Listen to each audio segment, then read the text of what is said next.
Inkosazana yomZulu ivela phezulu kwawe kwazamazama umhlaba efuleka amazulu ephethe wena ndoni yamanzi ensundu.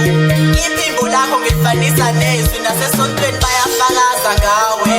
Thula mthulu lethosi yancome kuthule endlini usiyovitha amakhekhe ngoba inhliziyo yami iyabhakuza ngawe.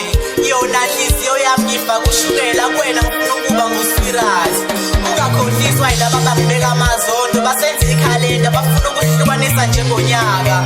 Imvula elethe emathandweni nobugagu sengifakela ubrand new sina kakhulu. Qoma ntokazi ngizolose ngizokama.